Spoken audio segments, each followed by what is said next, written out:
My name is Chen Tamir. I'm the curator here at the Center for Contemporary Art, and we're really happy to have you here. And I hope that you join us for future events. We have a lot of stuff planned this summer. So if you're not on our mailing list, please sign on, or our Facebook, then you'll hear all about it. And one more thing, I'd just like to ask people to turn their phones off. Don't forget, or else I'll give you a really dirty look. And I also want to thank Artiz, a nonprofit that supports and promotes Israeli art internationally, for helping us arrange our time here a little bit. No. Okay, the idea for the talk tonight is to hear from three people who are really in the know about socially engaged art practice, especially in New York City. They're going to outline their work briefly for us, and through that, hopefully the growing scene of socially based art projects, or what we might call social practice. Some of which, of course, is very difficult. It can be ethically challenging, it can be manipulative, it can stretch what we consider art, what we consider social service, what we consider shenanigans.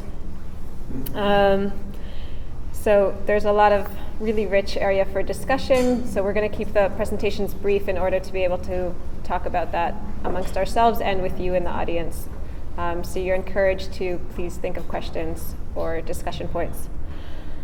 And I just want to thank all three of you, Deborah, Tom, and Manon, for coming. It's really valuable for us to hear from you all the way over here about your amazing work. So I think I'm going to first call up Tom, please. Tom, just quickly, is the director of the Queens Museum, which, of course, especially in the past few years, has worked on some major social projects, practice projects that he's going to be outlining for us, I'm sure. He also spent 12 years. Sorry, changes. Oh. Yep.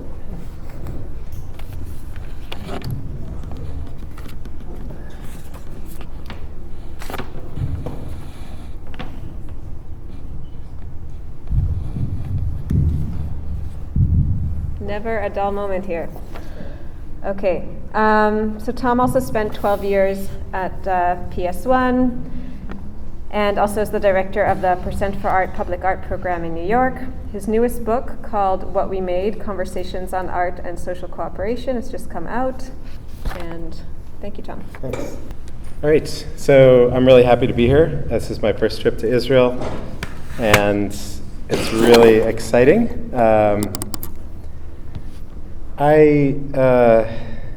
Let's see, how am I going to start? This is the book that I just finished writing. I urge everybody in the audience to buy it. I get at least 65 cents per each of you buying it. And so I really need that money to reimburse myself. So what I want to talk about is briefly sort of where I think this social art is coming from. And it's really interesting because I was putting together this presentation today, and I didn't realize actually how many Jewish artists were involved in the sort of foundation of sort of socially cooperative art in the United States. When I say socially cooperative art, the book that I wrote is about artists working with non-artists in communities. It came out of a kind of ideas about participatory democracy in the 60s. This is my theory. So there were things like, the civil rights movement, which was this huge sort of social upheaval in the United States. And the early rhetoric of the civil rights movement was all about people working together, people sort of giving up their personal identity in some way towards a greater goal. And there was a guy named Saul Alinsky. This is Alinsky giving a talk to a crowd. He was very involved in the civil rights movement. And he was the father of American community organizing. Community organizing is a technique of sort of social interaction, which you can actually study. You can go to courses in community organizing.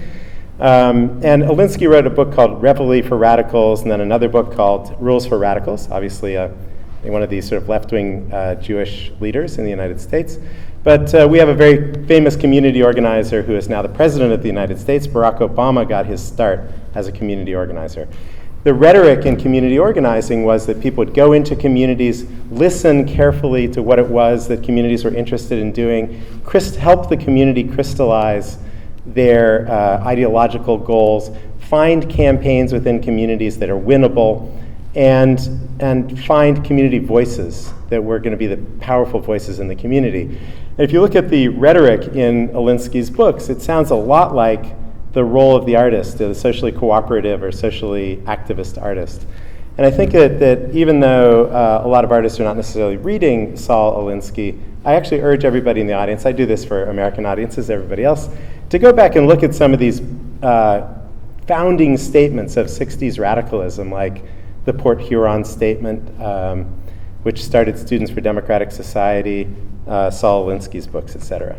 This is Abby Hoffman and Jerry Rubin. They had just done a performance at the Stock Exchange in downtown Manhattan, where they threw money down onto the floor, and all the stockbrokers, scrambled to get these dollar bills, sort of exposing somehow that the stock exchange is all about money. Nobody knew that before this performance.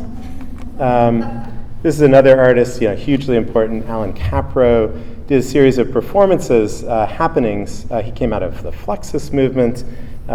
This is Capro, very cool looking young Alan Capro over here. And his ideas all had to do with sort of merging art and life and creating these participatory performances where it went from a happening where people went to sort of see what was happening, and later the audience was all participants. It was this sort of collectivist working together. At the same time, there were these other social movements going on in the United States. Aside from the civil rights and the anti-war movement, feminism was hugely important. And an important aspect of feminism, of course, was the group therapy, the group encounter session. This is the New York Radical Women. New York Radical Women were one of the first groups to do these encounter groups in New York. And one of their actions, a lot of these women had been participants also in the civil rights movement, and a woman named Michaels, I can't remember her first name at this moment, said, let's go to Atlantic City and do a snap action like SNCC. SNCC was the Student Nonviolent Coordinating Committee, which is a big civil rights group. And they went to the Miss America pageant, and they did this very famous performance where they cleaned the sidewalk and did these sort of feminist performance acts. And this got a tremendous amount of press. It was on the front page of papers all over the United States. And this inspired artists like Merle Euclides, who was a wonderful artist in New York City. And Merle Euclides said, I am a mother, I am an artist, and I'm going to combine these aspects, and I'm going to become a maintenance artist. By the way, so she wrote the Maintenance Art Manifesto in 1969. I believe it's now been translated into Hebrew.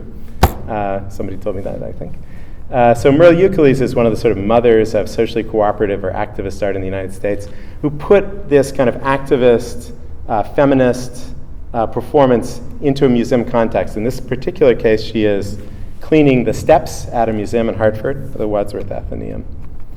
Another, obviously hugely important artist in this movement is Joseph Beuys, who said that everybody is an artist, and sort of very broadly defined what it meant to be an artist. So if you took Joseph Beuys, that idea of what it meant to be an artist, so if you took sort of feminism and you added performance art, you got Merle Euclides, and that brought that into the art world. If you took Joseph Beuys's ideology of everyone wants to be an artist, there's an artist down in Houston, Texas, named Rick Lowe, an African-American artist, who read Joseph Beuys and put that together with his sort of African-American activist ideology and created something called Project Row Houses. Project Row Houses is a collaborative, cooperative art project that now consists of a neighborhood, an entire neighborhood with 54 buildings that organization owns. And it's just absolutely amazing. Has anybody heard of Project Row Houses in this audience? So this is, to me, this is the cover of my book, and this is one of these absolutely exemplary socially activist art projects. All right. So I want to say, I'm the director of the Queens Museum of Art. My book is about these activist, socially cooperative art projects, but I wanted to try to figure out how one could run a museum on the basis of what I've learned from these kind of artists. So this is the museum. We're in the middle of a park. This is our museum building. We're right next to where this is the US Open, where they play tennis. This is where they play baseball, the terrible team called the New York Mets. And what I think would be relevant to note here is this is the former home of the UN General Assembly. In the 40s, when they were building the building in Manhattan, they needed a temporary home. So who knows what happened on November 29th, 1947? So do you know where it happened? It happened in the building. It's now the Queens Museum of Art. Partition of Palestine was voted there. Israel was admitted to the UN in our building. So it's this incredible historical site. This is the UN General Assembly. And this is what that room looks like now. We have an unbelievable model of New York City. You see the people standing up here. So we have this 950 square meter model of New York City. This gives us this incredible object to work with. But more important than that, where are we? We are in the most culturally diverse place in America. We're in a place that's dominated by immigrants. If you look at this chart, you say, these are cities in America, and what happened to, St. Louis between 1950 and 2005? It went from being the 9th largest city in America to being the 55th largest city in America, losing 58% of its population. Queens, on the other hand, if it were a freestanding city, went from being 6th largest city in America to being 4th largest, the reason being immigration. So in Queens, about 40% of the people in Queens speak English at home. The rest, 60%, speak another language. There are 138 different languages spoken in Queens. This is a quick chart to show you some of the diversity within Hispanic and Asian Queens, and I don't have to tell you this, but Tel Aviv, I know the greater Tel Aviv is 1 million point something, right? But Tel Aviv itself, there are more Asians or more Hispanics in Queens than there are people in Tel Aviv. So what do? We embrace that location, and we say we want to do shows, first of all, that reflect the cultural diversity of Queens. So this is a show called ABCDFA. It's about Mexico City. I'm going to run through this. I'm at 9 minutes already. We have a youth leadership program, which is obviously reflecting the cultural diversity of Queens. And from these kids, we learned so much. And they spoke all the different languages of Queens, or not all, but some of the different languages. And we began to spread out into our community. One thing we did was there's a great library system in Queens. And we said, if there are all these languages being spoken in Queens, let's teach people in their community, in their native tongue. So this is a graduation ceremony of 2 different classes. One took place in Mandarin, the other in Spanish. They were both digital photography classes. And so it's not enough to open the doors and say, we're free, you should come in. What you have to do is actively seek out what it is that people in the community are interested in learning, how they're interested in learning it, do it on their terms first. So we're out in the community. This is a local dance group that we invited under our auspices to do a performance at a local street corner in Corona, Queens. We did a performance there. This is a performance where a wrestler did a big publicity campaign and actually ended up in wrestling against the Invisible Man. The upsetting result was that he lost. It was extremely understandable to all the kids in the audience. You can see they're whining it. Some of the adults were like, this is a bunch of bullshit, man. There's only one person in that ring. I can see it.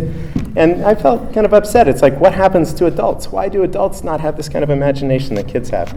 But in the background to this performance was social services action. So we draw a crowd. There were about 2,000 people at this performance over the period of a couple of hours. And we had people being screened for high blood pressure and diabetes, which are extremely difficult problems in our community. And we had them being referred to the local hospital. So it was a way that art could draw a crowd. Again, you see the performance.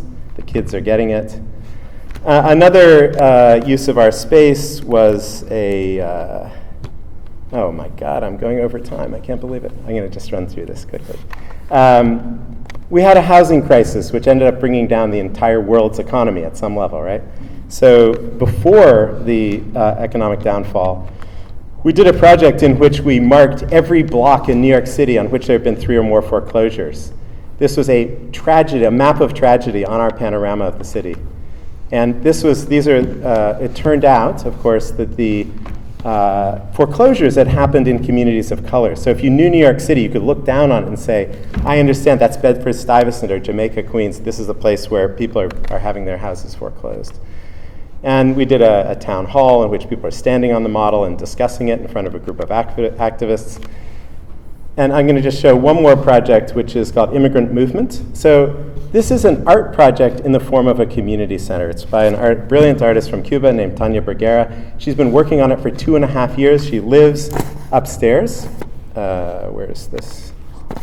She lives up here. And what it is a combination of service for immigrants, but there's also these sort of twists, like there are people learning English through feminist art history, or there's immigrant groups teaching each other their languages. There are coalitions being built across ethnic groups. This was a particular day in which there were dreamers. Do you guys know what a dream act is in America? There are a lot of kids who came to America as immigrants in their childhood. They're maybe 2 years old, and their parents are illegal immigrants, or undocumented immigrants. But every kid in this room doesn't have another culture aside from American culture. So the DREAM Act is to say, let's not punish these kids for the, if you want to say, crimes of their parents. So there's a very pro-immigrant feel in Queens. Again, 40% of people in Queens speak English at home. And this we're embracing. So this is Tania Bruguera's, absolutely brilliant project. And just 2 more slides. If you remember this big room where Harry Truman addressed the General Assembly, where the partition of Palestine occurred, we want to be open, and we're finally building a building that's going to express that openness. And this is what the Queens Museum extension will be opening. We just closed the museum, and we're opening a whole new set of galleries with a beautiful, big, bright, open public space. So the most defining space of our new building will be this sort of central square, which is a kind of a meeting place from which people will disperse into the other galleries. But this is a place in which kind of social practice can be enacted. So we'll finally have the building to do what we've been wanting to do socially. So I just wanted to share one more thing, which is we try to connect with all the different people in Queens. So one of the things we've been doing is, you guys how many people have been to New York? All right, do you ever see those T-shirts that say Brooklyn? It drives me crazy. It's like, why don't we have T-shirts in Queens that represent Queens, right? So we said, all right, we're going to make T-shirts. So here's one T-shirt. Right. So we have it in I think 10 different languages at this point. So anyway, so that's what we're trying to do in Queens, and with that, I'm going to step down.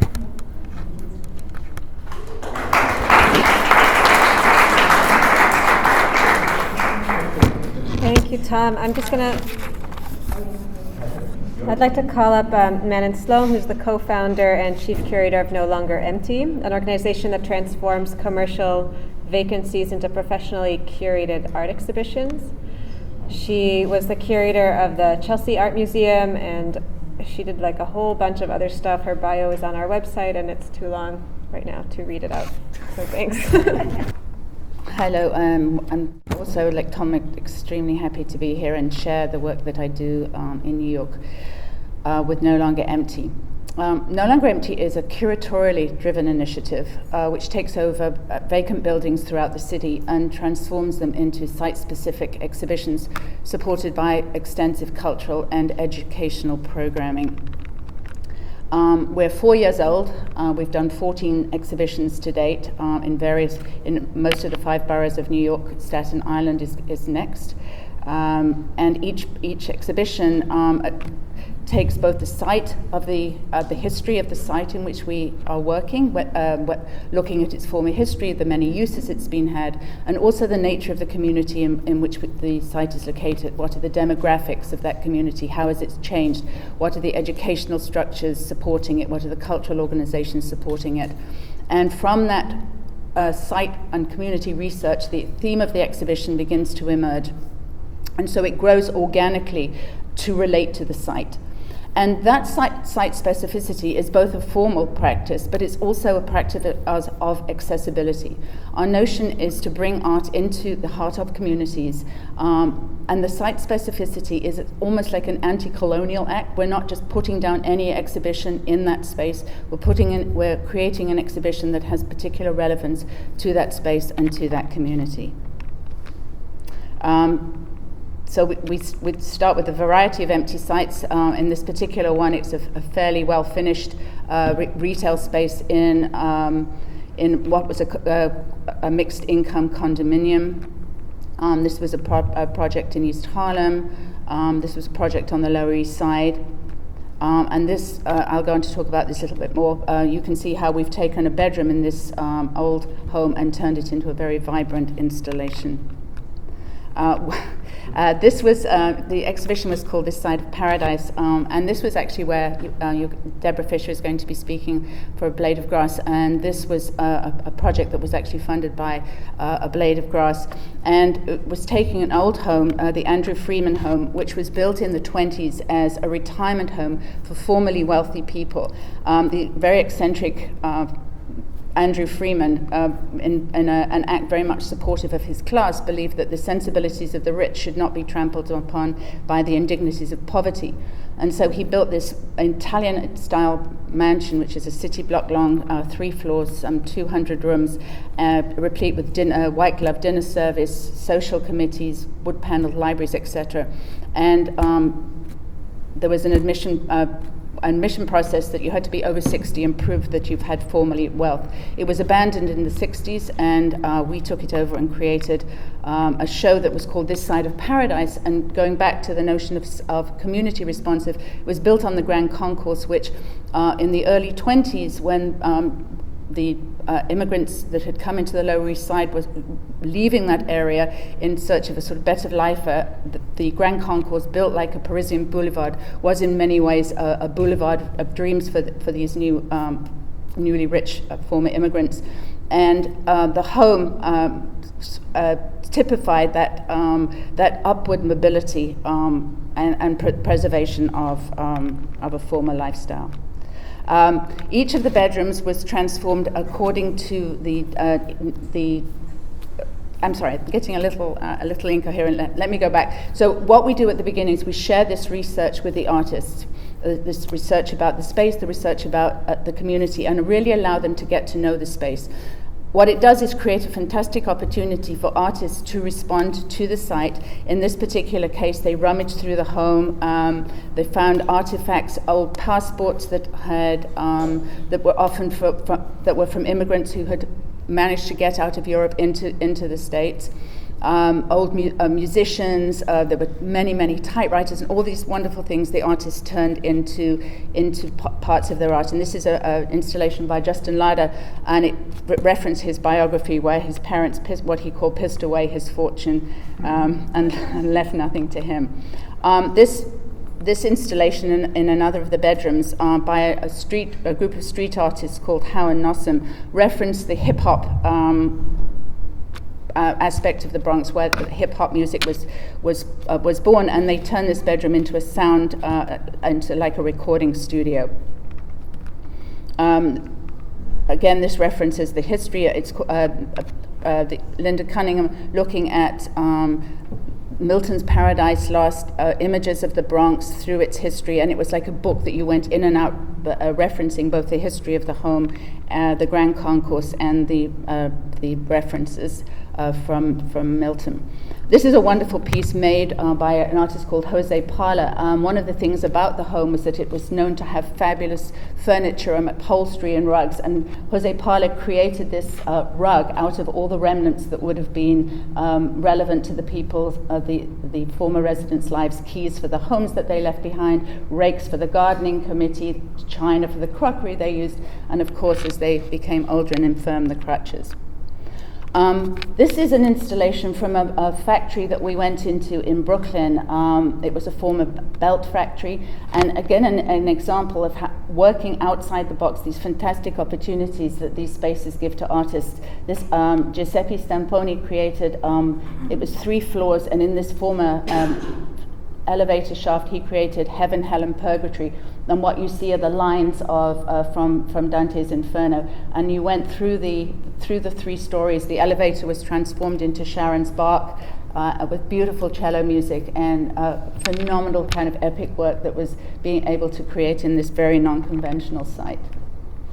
This was a project we did, turning the former Tower Records store into a recreation called Never Can Say Goodbye, and this is an installation by an artist, Ted Riederer, who created a faux record store in the former Tower Records.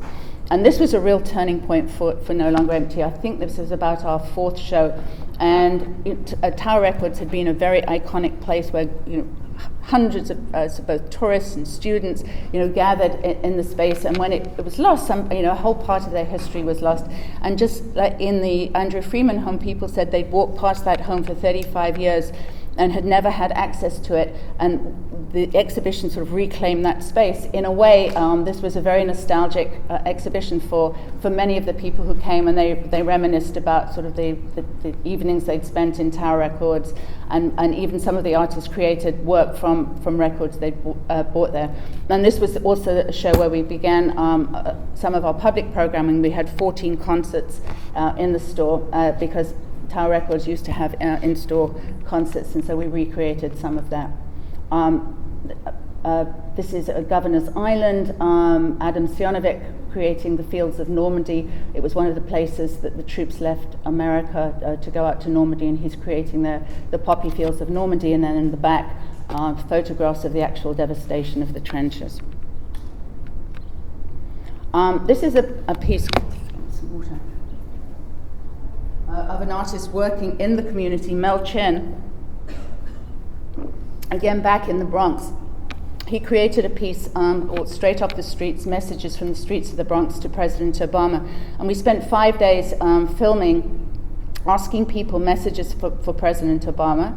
They recorded their messages, but the actual soundtrack of here's Mel Chen dressed as a technician, and people spoke their messages into the camera, and then he took their heartbeats, because he didn't want any, by virtue of English not being a first language, or people that felt less eloquent in front of a camera, not to have their say.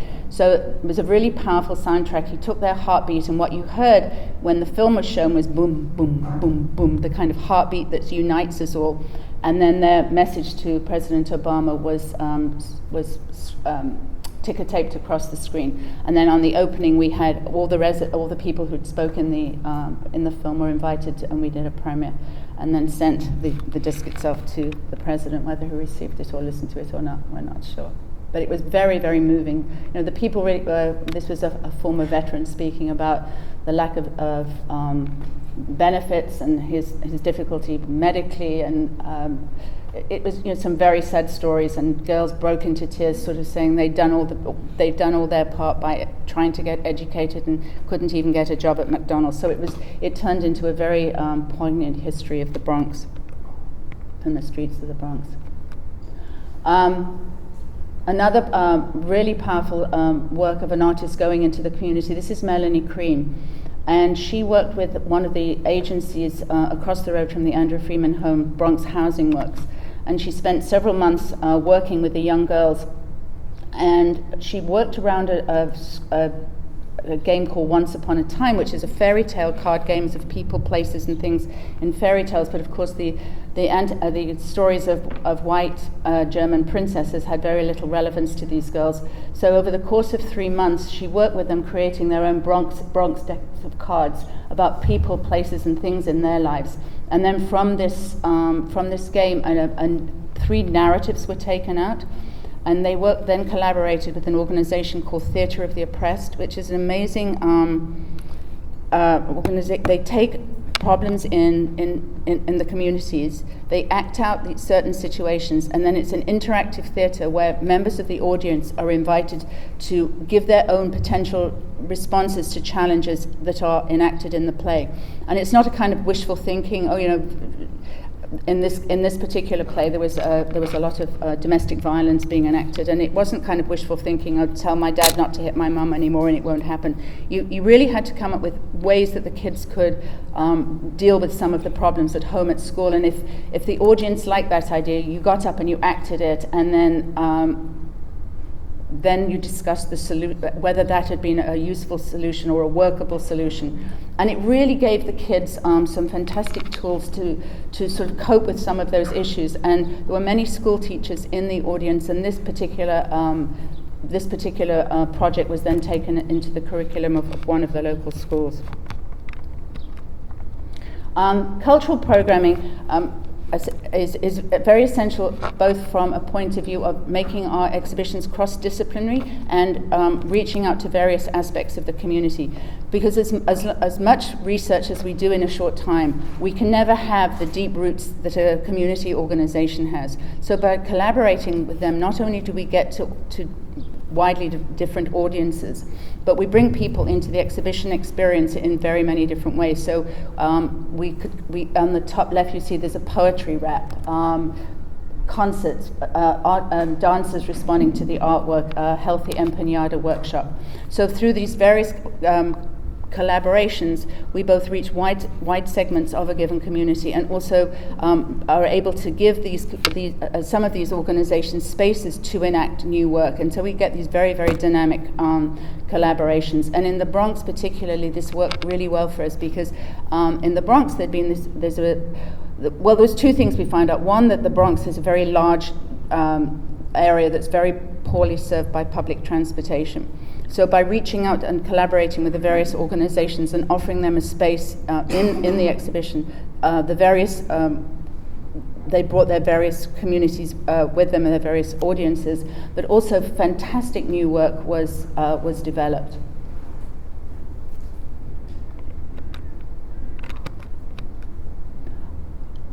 On the top left was an Easter egg hunt, which we opened the exhibition in the Bronx. John A. Holm, one of the artists in the exhibition, worked with the Head Start children in the basement of the exhibition, making their own hand work, and he worked with them every Friday during the course of the exhibition. And that piece is now permanently installed in the space. We run a youth docent program in every community we go to. We take about 6 high school children. Sorry, I'm really running out of time, and really teach them sort of soup to nuts. They get involved in the installation, they meet the artists, they have weekly meetings with educators, and it's a phenomenal way of giving them strength in public speaking, and it's geared to leading their own tour of the exhibition at the end. In every area we go, we create a map, encouraging both cultural tourism to the area, and also this was in Long Island City. We were in the Clock Tower building, and it's so we were saying to visitors, if you're here, this is areas that you might want to eat. These are other organizations in the area, and this map has been taken now by the Business Improvement District for Long Island City. This was our last exhibition was in that bank in Long Island City, and this is a couple of installation shots of how the space was transformed. This is Auric Ben Chitrit, who many of you may be familiar with. We launched Vive le Capital there. Guerra de la Paz sealing the deal. These 2 Viprous bankers down in the vault. And a work made, this was a terrific piece of the words trust floating in a slogan, in a whole field of bank slogans. Thank you.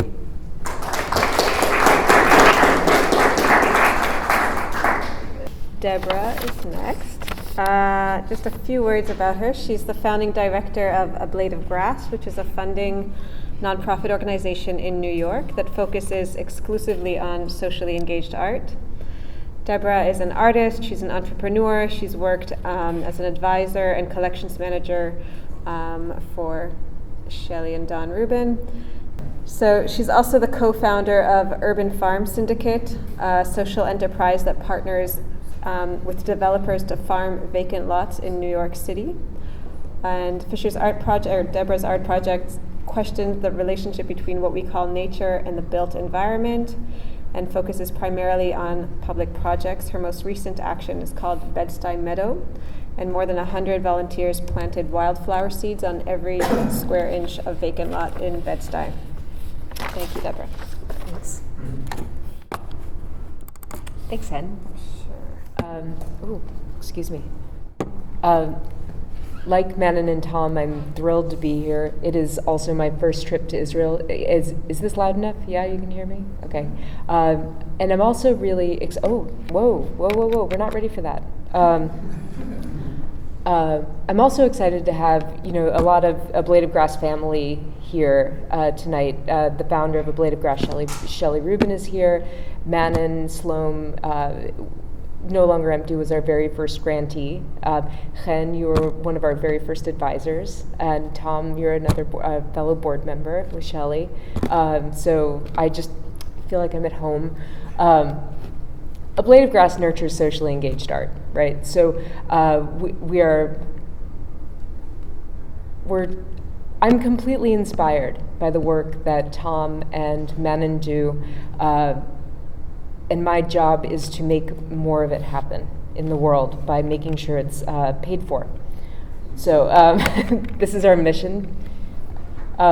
We provide resources to artists who demonstrate artistic excellence and serve as innovative conduits for social change. And we evaluate the quality of work in this evolving field by fostering you have a mind of your own. By fostering an inclusive, practical discourse about the aesthetics, function, ethics, and meaning of socially engaged art that resonates both within and outside the contemporary art dialogue. And I'm going to pause here for a second and talk about, how we're trying to do what we do. We're generously seed funded, and what we're trying to do is grow the pool of funds for socially engaged art by making it more understandable to more different kinds of people. Right?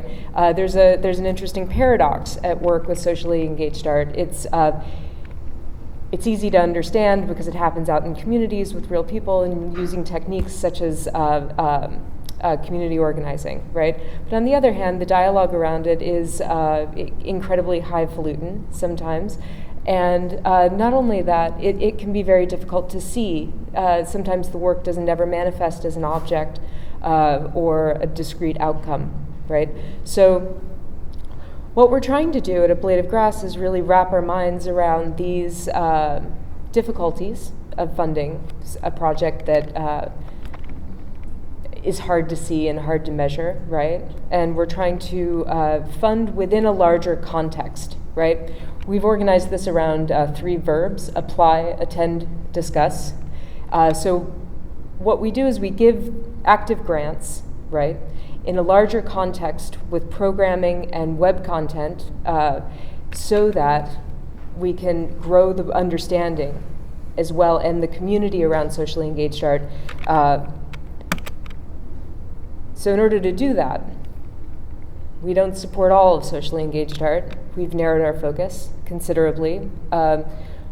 We support artists who are working in leadership roles and in partnership with communities in ways that are relevant in everyday life at ambitious scale to enact social change. This means that we do not fund a lot of different kinds of social practice. We're thinking about a very specific kind of social practice. This is a quote from Jeremy Deller that always cuts off. I went from being an artist who makes things to being an artist who makes things happen. And that's what we're really organizing around, right? Everything that A Blade of Grass does is really trying to honor this statement and make it more possible for artists to make things happen in the world. This means that this is one of our grantees, Flux Factory. It's a great image. This means that the kind of grants that we give are very active, right? They're not, hold on a second. Right now we're organizing about 70% of our resources on fellowships for individual artists, which consist of dollars, right? Of $20,000 stipend. But in addition, you have you as a grantee, right, as a fellow, have a year-long relationship with A Blade of Grass that involves assessment and documentation of your work. and other kinds of consulting resources, right? Limited project management support. Because one of the things, and the reason we did this, I'm going to go off script a little bit and hopefully not go over time. The reason that we did this was because we started by listening to our artists, right? Our first grant, we're very, very young. We were founded in 2011. And our first grant to individual artists was a process called Artist Files. You can read all about it on our website. And it was an experimental grant, and it was curated, right? So we chose 20 artists, and we promoted an active dialogue with them in order to learn more about what artists working in social practice need, how to constitute excellence in socially engaged art, right? And to understand better how people talk about it in everyday terms, right? When you're not Claire Bishop or Grant Kester. And what we learned was that artists who are working in this way need vastly different things than painters or sculptors who are working more or less in isolation, right? So we got a lot of feedback from this process. Can we use your conference room to, we really need to sit down and renegotiate how you're dividing up this money,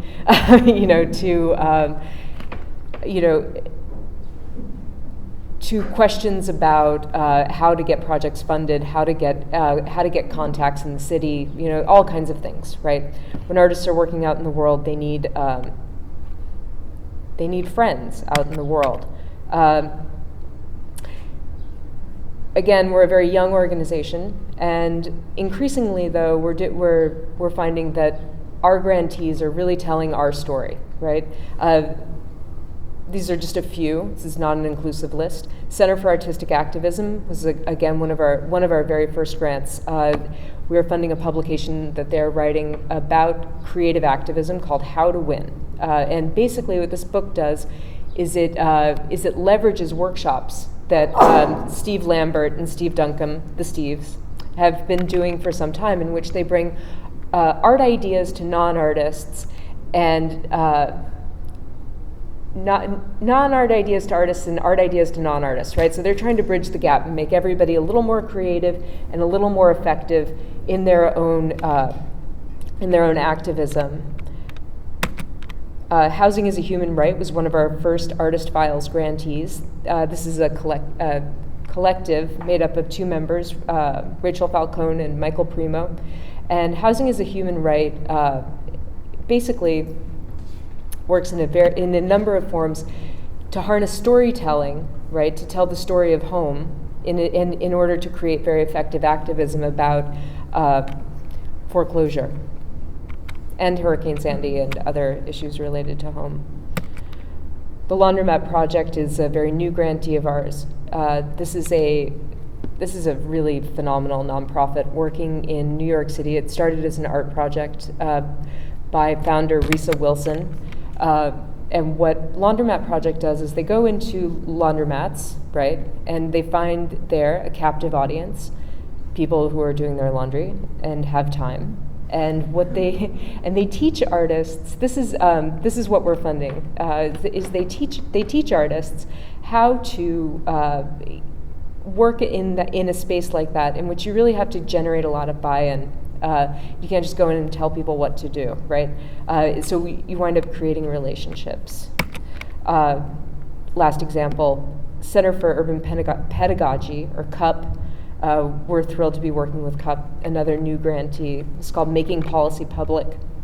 And what CUP, And what CUP does is they bring artists and designers into problem-solving projects within the community at root, at the beginning. So instead of solving a problem and then bringing in a designer to just make a poster about the problem, the designer is actually understanding, in this case, how policies in the city work, right, and making them clear and transparent to all the residents in a community. They do very important work. As I said, we create a context for this funding because we want to make sure that that we make social practice clearer and easier to understand. And we're making programming for lots of different kinds of audiences. This is a great program that we've been working on for a while that's for artists. It's called Fucking Up. It's a series that was organized by Caroline Woolard and R. Goods and done at I-Beam in New York City. And this has been incredibly well attended and very popular. And it's a series in which Caroline has really asked individuals, cultural workers, artists, curators, to talk very openly about mistakes that they have made in social practice. As Chen said in her introduction, oftentimes there are moral issues that come up or ethical issues that come up with social practice that are very tricky in navigating different kinds of people. And people make mistakes all the time and they feel worse than they do in your studio. As somebody who's made social practice mistakes, big ones, I think that this is a particularly valuable program. We also do a quarterly panel discussion. You know that guy. We do a quarterly panel discussion called The Aesthetics of Doing. And the point of this is to, for an audience who already knows a little bit about social practice, to really tackle very tough issues within social practice. This one's ethics. And the artists here are, you probably know, Walid Rod, Andrea Geyer, Dred Scott, and moderated by Tom Finkelpearl. And what we're trying to do is create a discourse around social practice as it's applied, right? So very clear language, no jargon, right? And as accessible a dialogue and as practical a dialogue as possible. And the last audience that we have is our growth sector, right? What we try to do is also create quarterly programs that are organized around issues. This one is organized around environmental issues, specifically Plan YC, which is New York City's huge plan to make the city greener and respond to climate change. So this is a series that we do on a quarterly basis, just like Aesthetics of Doing. It's called Parallel Fields. And what we do in this series is we pair an artist and a non-artist who are doing very, very similar work. And we put them into direct dialogue with one another in order to figure out where the art is, right? Because that's often a question when it comes to this kind of art. So in this particular, I can point using this. So this, Jack Osborne, another Blade of Grass board member now, but he didn't know us then, is a lawyer who is making a lot of legislation, a construction lawyer who wrote a lot of the laws around Plan YC. And this is Mary Miss, an artist who is working on a really ballsy initiative called Broadway 10,000 Steps, in which she's formed her own nonprofit and has decided to turn the entire Broadway corridor that runs up and down the length of Manhattan into a sculptural and poetic site of discourse around the environment in New York City, reimagining our infrastructure. Lastly, we have really great web content. What we try to do with all of our web content is take So we have a great blog, and writers come and write about various topics relating to social practice on a monthly basis. And one of the things that we're actually doing this summer is retooling a lot of this web content so that it more closely mirrors what fellows are doing with their projects and what's going on with programming, so it's a little less scattered. So that's what we do. Thanks.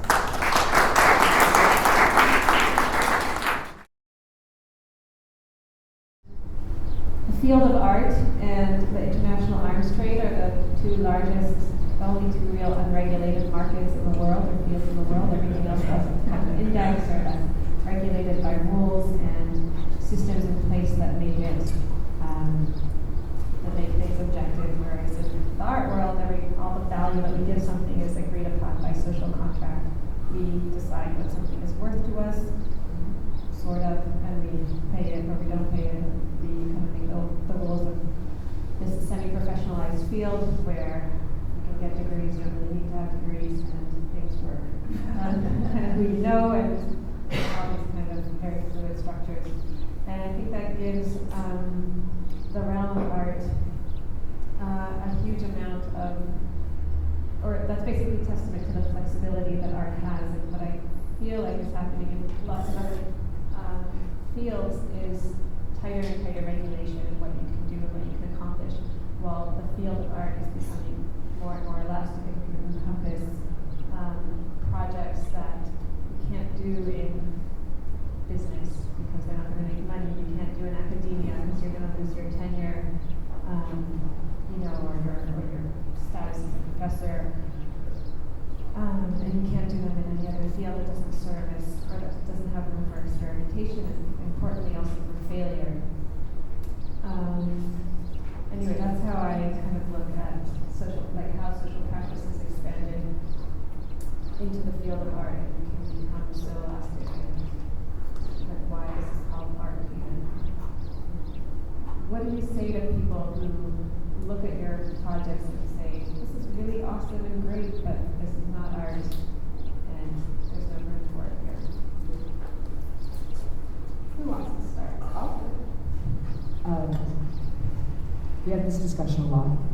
This is and this is actually something that Tom, you wrote about your museum's blog, right? So that's a great place to start. But one of the things that I'm really thinking about a lot with this is that, that if the term art, if we can all kind of agree that it's been kind of fundamentally corrupted or it's not really working right now, everything's art, right? And so if everything is art, then maybe it's better to turn the question around, right? Instead of saying why is this art, maybe the question is what good happens when we do call this art, right? That feels like a more useful direction to go in, because when you do call something art instead of social work, or if you do call something art instead of activism, right? The goals change, right? When you start having to consider something as an aesthetic, you have to start considering something as an aesthetic value and its essential value in addition to its practical value. So yes, so I did a blog. It's called Why Call It Art. Anybody can go look it up on the Queen's Museum website. There's a lot of active back and forth about that. But so I agree with it. The question is not why call it art, but what happens when you call something art is what's interesting to me. But we also found out, so we did a show called Arte Utile at the Queen's Museum, and it was all these useful art projects, a lot of which seem like social work or whatever. So we went into the galleries and we talked to people and say, do you think this is art or not art? And they weren't interested at all in that question. That's an art world question. Now, even the audience at a museum wasn't interested. That was way too internal. But when we said, look at this project, this artist, this brilliant artist, Mel Chin, has figured out with a guy from the Department of Agriculture how to suck toxins out of the soil and cleanse the soil. People are like, wow, that is amazing thing. And they didn't care whether it was art or not. So this Project Row Houses in Houston is just an amazing place to go. And actually the participants, which is a kind of community of participants, see it as art, understand it as art, but most visitors there don't. Mm-hmm. It's a community, right? And you're walking down the street and there are these houses. So I think the same project simultaneously is and is not art, and the is it art question, which is extremely interesting to me, and I'm about to write an encyclopedia entry for an aesthetics encyclopedia about that question, so I have to be interested, that's great. Right? I have to come up with 5,000 words on that question. So I'm interested, but most people aren't interested, is what I wanted to say. And I would also add that as curators, as presenters, we have to rethink ways of showing this work.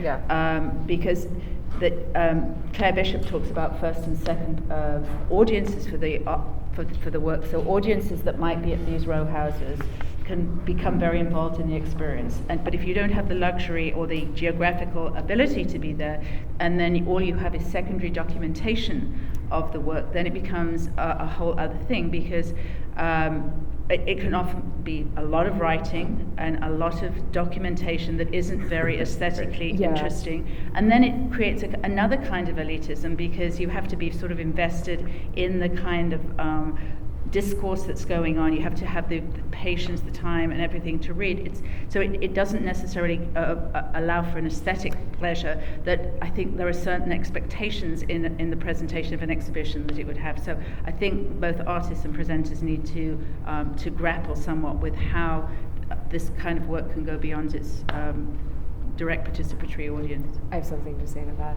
Yeah, this is actually one of the reasons that we focus so much on building community and funding social engagement within a context, right?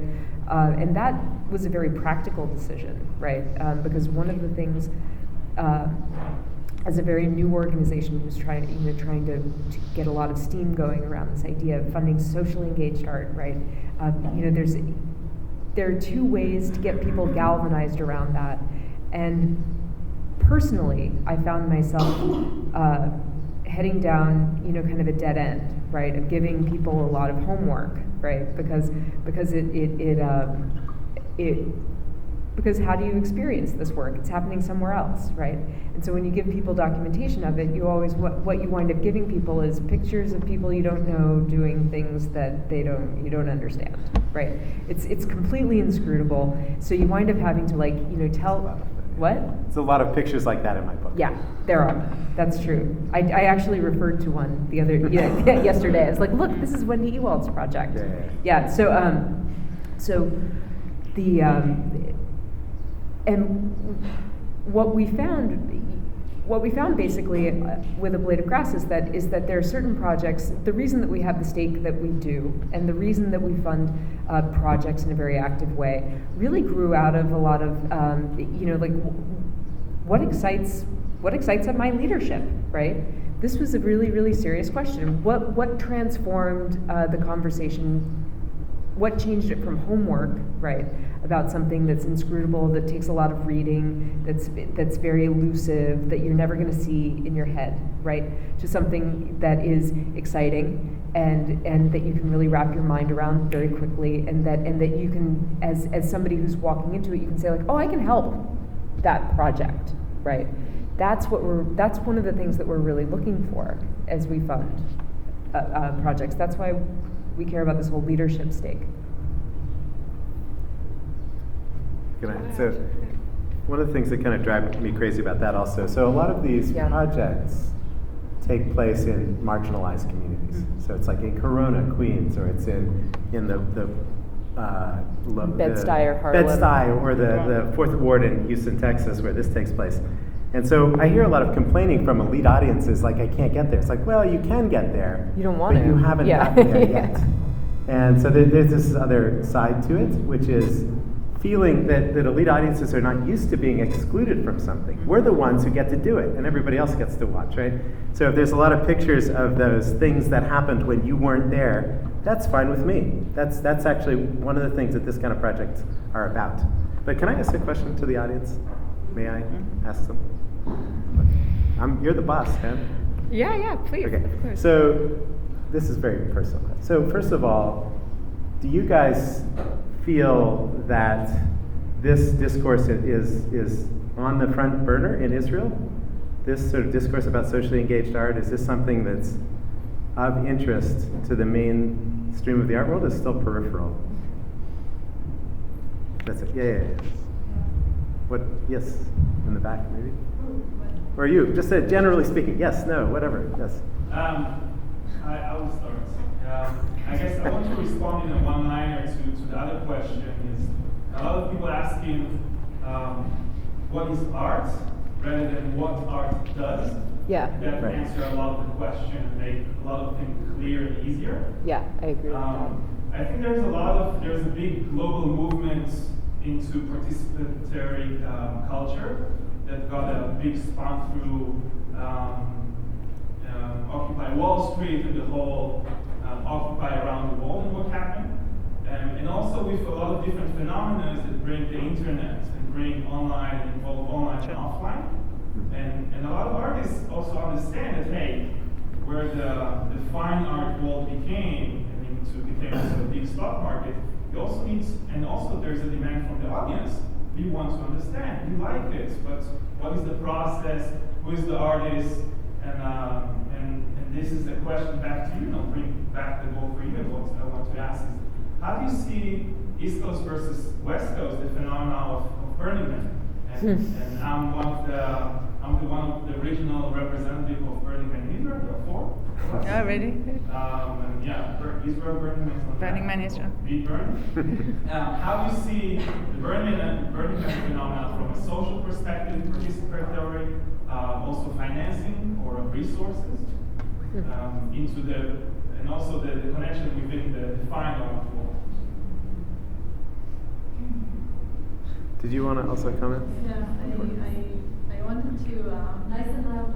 Yeah, I'm sorry, that's not gonna work. Give me a mic where everybody's gonna be on because let's be quiet.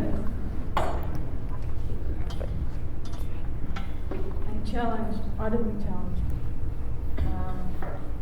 You can maybe. No, I'm not gonna stand. So I think we're a few steps behind, maybe more than a few, in terms of defining things. Because I think things are happening around here, but for example, I haven't heard something so clear like this presentation for years. I mean, in terms of defining, so thank you for that, first of all. It was really amazing. And educational, because as someone who's trying to teach social practice and to collect all this information from many different places, it's really helpful to hear people who have been thinking about methods of defining it for years.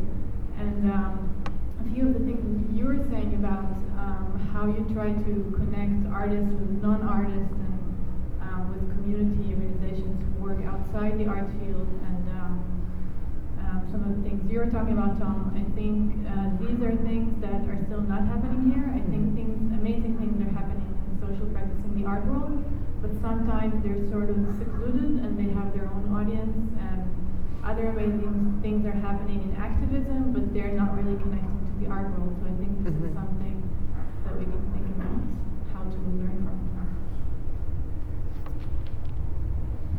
The only thing I want to say in response to that is just to be aware that one of the ways that we're arriving at clarity is by removing some things, right? So that's a part of, so we're not, a blade of grass can't speak to all of social practice. Yeah, it would get too unclear. Yeah. What did you, what did you, excuse me, what did you remove? This is social practice. Yeah, right? What did you remove? Like, why do you focus on what you focus? We focus on what we focus on I was just at Open Engagement, right? A conference in Portland. Tom was there, delivered a great keynote speech, and the Open Engagement is a conference where you're talking about everything from projects of the scale of like Jeremy Deller's project, Battle of Wargrave, to a guy arranging to bring 4 to 6 dogs into a museum with their owners, right? That was a really sweet project. It was wonderful. It's totally not what we're talking about. It doesn't enact social change. It's not an ambitious scale, right? I mean, I think that one of the things that we're doing is we're trying to focus on ambition and scale in order to in order to make something really fundable, right? Like, it's hard to fund 4 to 6 dogs in a museum, right? I think we can all kind of agree to that. Yeah? Right. Yes, definitely. I actually just wanted to get back to the gentleman in the back quickly, which is that there's social practice and there's social practice art. And Occupy had sort of both components. And Burning Man obviously is a super arts saturated environment, but it's also seen as, for a lot of participants, as a kind of just a big social sort of it's political at the same time as social. But the thing that I was interested in getting to, more so even than it's what is in my book, is to not worry about those borderlines between the social and the social practice and social practice art. And one of the things that somebody came up with in my blog, which is not my statement, but this idea of sort of social poetics. So there's kind of social poetry in a lot of things, including Occupy Wall Street, and having a very wide aesthetic vision. And one of my great heroes is John Dewey, who would look at things like the Pullman strike, which is a great important labor strike in America, from an aesthetic perspective. Like a strike could be poetic, or a ball game. He looked at the way that an athlete relates to the crowd from an aesthetic perspective in sports. So I would even post this book, which just came out, even though I finished writing it 2 years ago. I would sort of like to embrace more the continuity between Occupy and Burning Man and Project Row Houses, which isn't really, it's not really discussed in my book that much. I have a question that I don't know how to articulate, so maybe you guys can help me figure it out. But I want to know a little bit about responsibility. Like, I understand that a blade of grass, a criteria is for a project that you support is for it to generate social change on some level. What does that actually mean? Because there's so many, metrics. I feel like I'm asking very simple questions, but what I really am trying to think through is that I see a lot of social practice projects springing up through the art world. Some of them are great, some of them are not so great, but most of them are very, very transient and temporary. And of course there are like the big long-term ones that are exceptions that to me seem to prove the rule. Tanya Bruguera's immigrant movement is hopefully going to have a very long life. Project Row Houses, stuff like that. But what happens to all the other smaller art projects? Because artists are really good at initiating things. They're really good at pointing at problems. They're really good at pointing at solutions to those problems. They're thinking of creative ways of addressing them. But they're not the ones who have the infrastructure.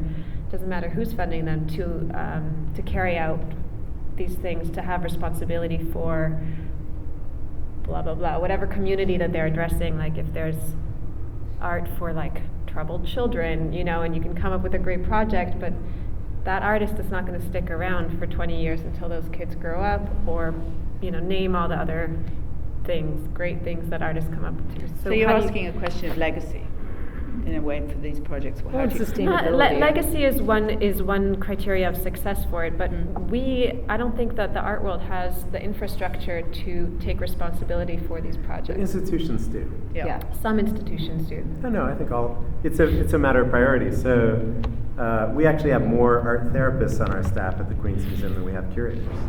And we have as many community organizers on our staff as we have curators.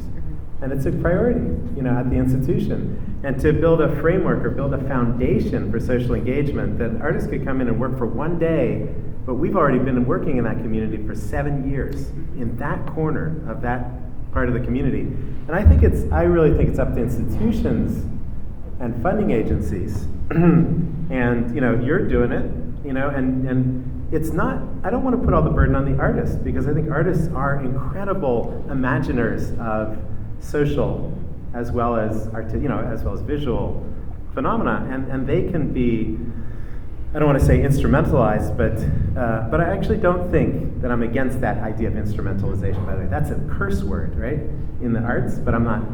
But you can have artists who could just be good at drawing a crowd.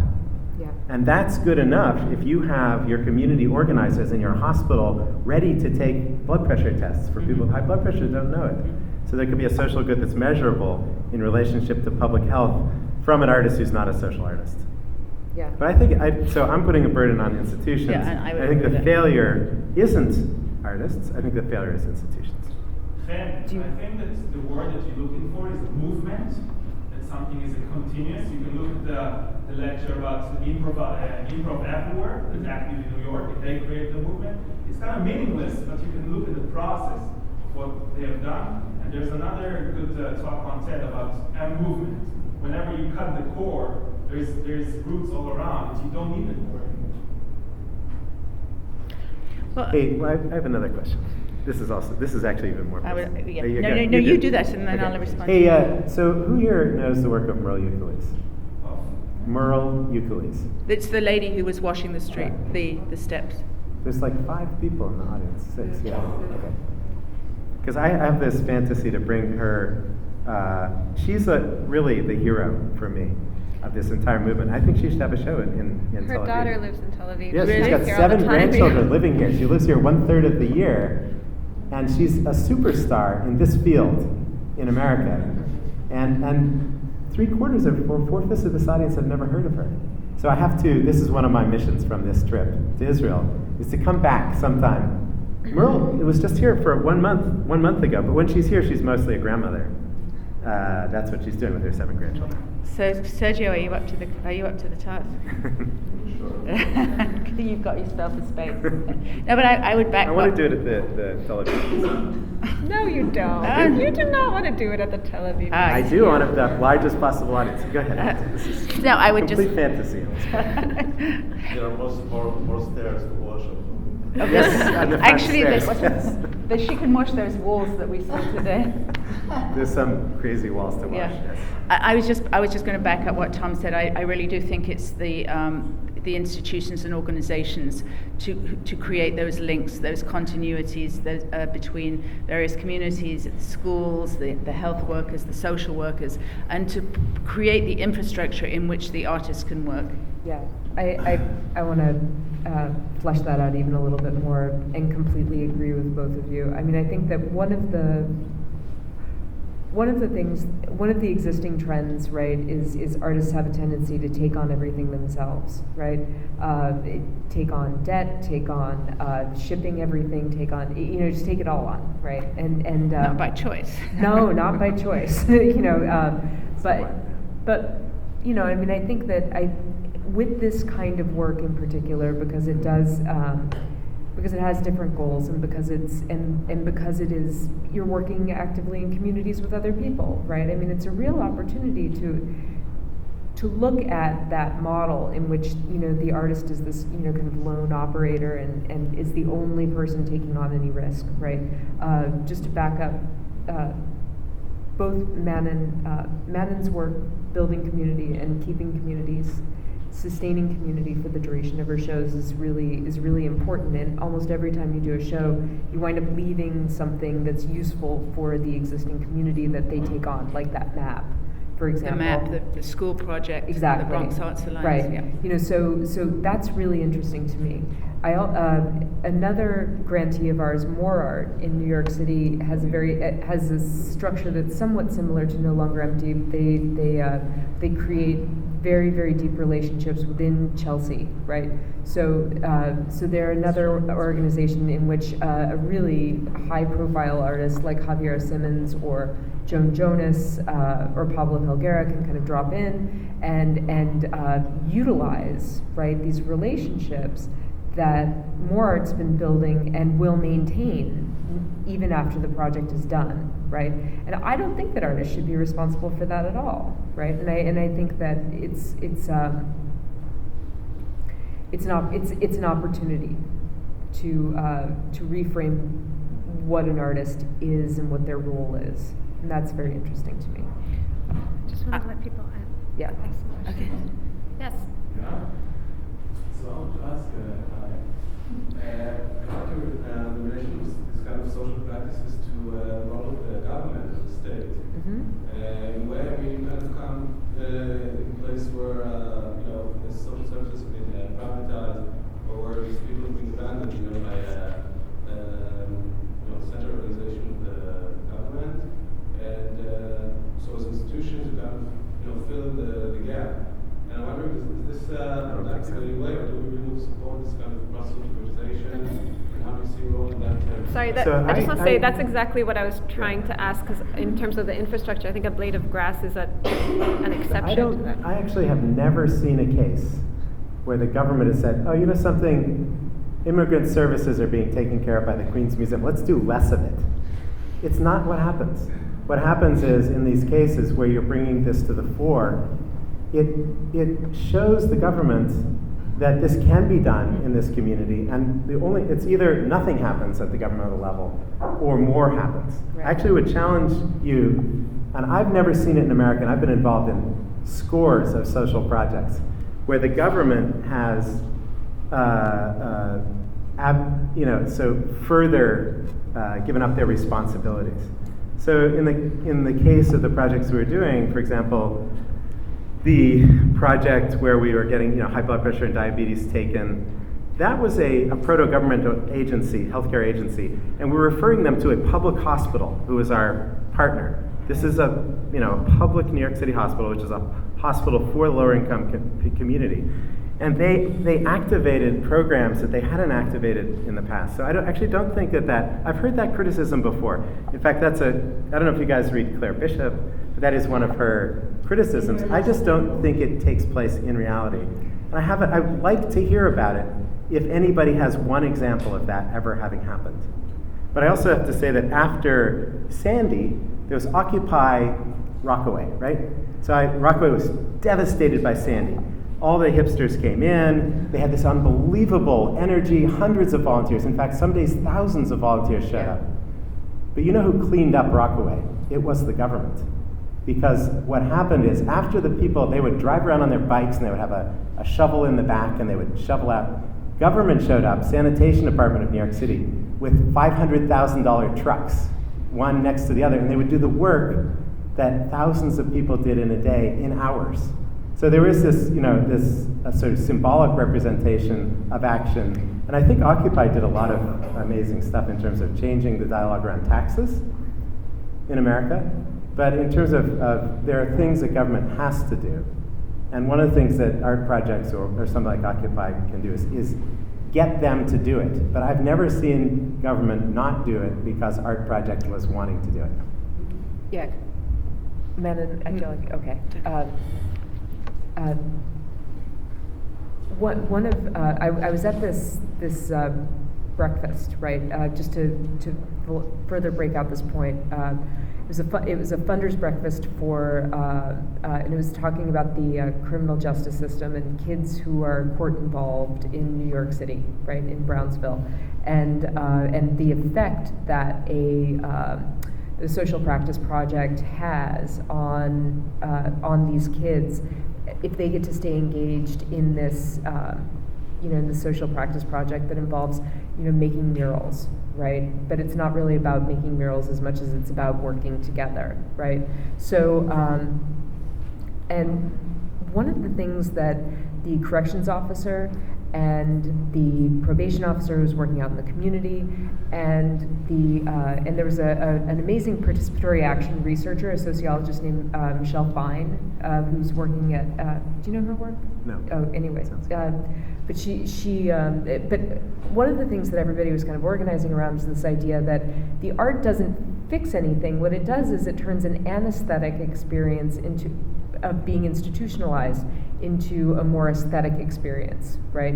And it bridges a very specific gap that the government agencies that these kids are involved with, right? Each of these agencies looks like a silo, right? And there are these gaps between these agencies that the kids fall into, and the mural making kind of acts more like a net, right, that sits over those things and creates like a more unified experience, right, for these kids. That's its role, right? It doesn't do anything it doesn't do anything else, right? It addresses something that the government's not particularly good at addressing, right? And it makes their jobs a lot easier. So there's a lot of collaboration in practical terms. And I think some of the agencies are also aware that the artists can sometimes open up communication and conversations that the kids wouldn't otherwise be having. For example, in Studio in a School, there's one artist I know who's working in the Bronx, and there's many kids in middle school that are way too old to be in middle school, but they don't pass their exams, so they kept getting held back, and they become truant and disruptive in the classrooms. And some of the artists have been able to work with them because they'll speak to the artists where they won't speak to the caseworkers. So they provide a very good alternative and a non-threatening, non-institutional voice for sort of airing the issues.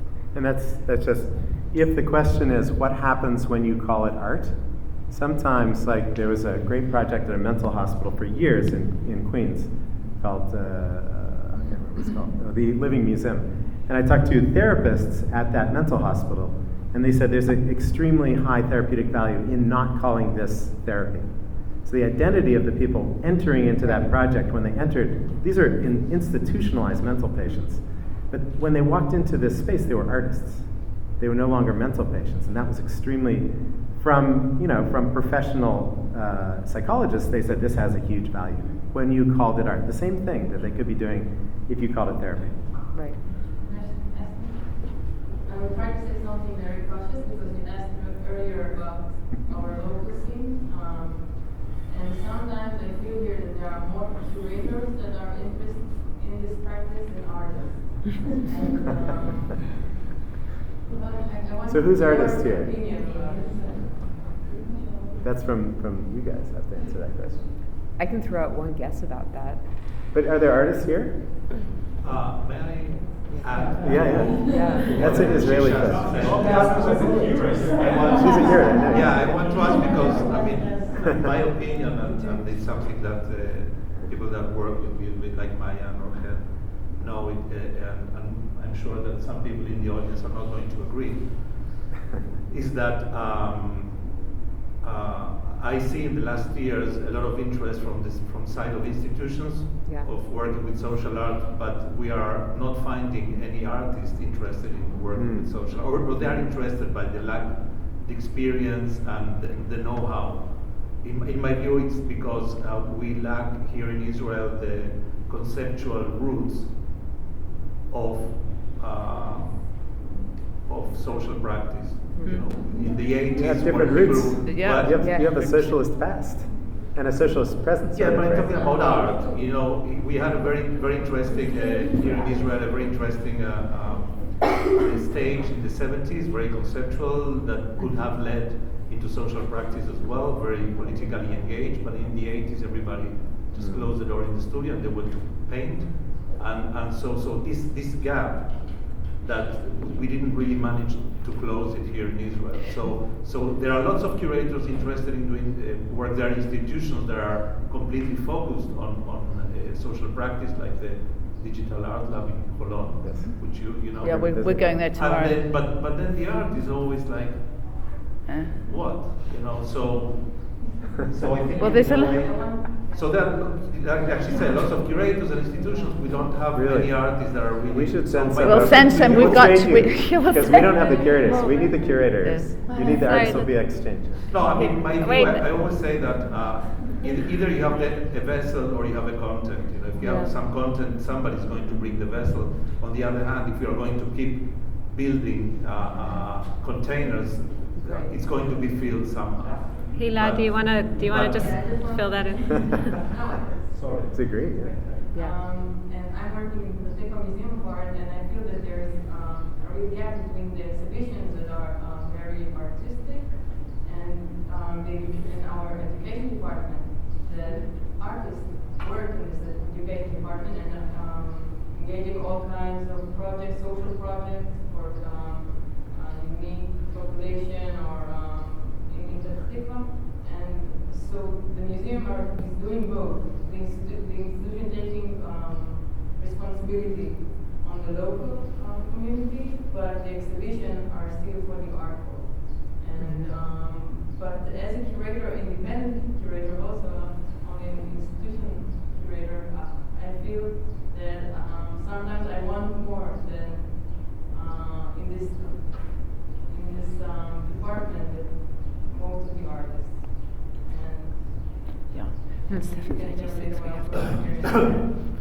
I think that's. I mean, unless you guys have burning answers to these questions, I don't know if. So I have something you can What push about back. residencies? I have a tiny thing. Residencies. To say. Yeah. I mean, Okay. well, I mean, Just quickly. very quickly, this kind of art puts artists at a different kind of risk, right? You know what I mean? Because if that's what the fucking up series was all about. You know, it's very embarrassing to fuck up with people, and it can hurt. It can hurt you in a way that it can't when you fuck up a sculpture, right? So that's one thing. And I think that the other thing is skills. artists don't learn how to work with people. They don't learn community organizing or theater of the oppressed techniques in the MFA programs, right? Like, so. No. No, I was just wondering to what extent the literature on social practice is disseminated here. Among curators a lot. Just among curators. I can say about art is We teach to our students, Right. and they're very. We're all studying. No, I'm just wondering to what extent the literature that we're all very steeped in sort of gets disseminated. I mean, you just mentioned that something's translated here. Yeah, Merle Euclid's Maintenance Art Manifesto, 1969. I just have again one very quick question. I know we have to wrap it up, but so the work that No Longer Empty does, taking art into communities, where often the way Queen's Museum being an exception, often museums and galleries are set up in a way that has barriers to entry, be it through education, be it through fees, and a lot of people don't feel that that's a place for them. And the work within the community in spaces that don't have the art connotations are a great way of breaking some of those barriers. Would you say that there is that kind of big divide here between a kind of art-going public and sort of community? I mean, it's so funny because when I sort of say to people I'm coming to see art in Israel, and to Israelis that are not artists, that they seem shocked. Do you think it's a small world that is going from the galleries to the museums, that it's very contained, or do you think there is a wider audience? I think the majority of people wouldn't know that what we would call here social practice, or especially a particular type of social practice, is even art. I think the That's majority true of everywhere. people would That's go That's to true the everywhere. museum to see I wasn't just focusing on social practice, I was talking about just going and seeing what's They going on go in to the museum, to the Israel Museum, they would probably not even come here, the mainstream There were- artists, right? Yeah, there was recently like a lot of debate around. There was a lot of debate recently around the Fresh Paint Art Fair, which is a huge art fair that draws like thousands and thousands of people. It costs money to go in. It's a fair. It's a commercial endeavor, and that's sort of the most successful art venue that can reach. And a lot of it has to do with marketing and like the new sensationalism more than anything. But I think that's actually a normal thing. Like I see it in other countries that I go to, and I don't know if we can really develop this conversation much further because I'm sorry it's past. Any other burning comments? Okay, real quick. First of all, thank you for the wonderful session. Anyway, the question comes back to academy, whether we want it or not, whether it's here or anywhere else. As coming, I am from the academy, from design background. First of all, if you ask me if there is anything in our program which relates to the wonderful and important question we will discuss, no, there isn't. No, and I would really like to ask you, do you have any kind of proper useful experience in the USA dealing with the academy? Because whether you want it or not, there is still a great deal of young people who I imagine do want to do stuff, and it's great results. So, and teaching is in a way a kind of social media art, one of the oldest ones maybe in the world. So, did you have any proper experience in that? Well, very briefly, two. We've just been approached by the New School, and a cross-disciplinary approach from urban planning to computer hacking to design. They want to work for 2 years around the No Longer Empty model, so they're going to sort of work around our exhibitions, monitoring, doing some of the, what you brought up about, what is the legacy? What is the impact? How do you measure it? How effective can you be working in the community? So that's a 2-year program that the new school is going to be working around. And SVA, School of Visual Arts, is also creating a new curatorial program under Stephen Madoff, who's the hosting guest at the Tel Aviv Museum, again is inviting us in to sort of talk about this urban intervention practice. And in the United States, I think that there's a lot of this kind of discussion in the academy because you can't make money on this kind of art, right? So Alan Capro, Suzanne Lacey, Pablo Higuera is at MoMA, but he's in an institutional setting. Paul Ramirez-Jonas, all these artists are forced to teach. And they do, and they get these jobs, and now there's this thirst for the social. You have to have the social practice guy or woman in your department. So I think there's actually even greater influence in the academy of this kind of art than there is in the general art world. Sure. But we really need to go because we're like late for dinner. So thank you very much.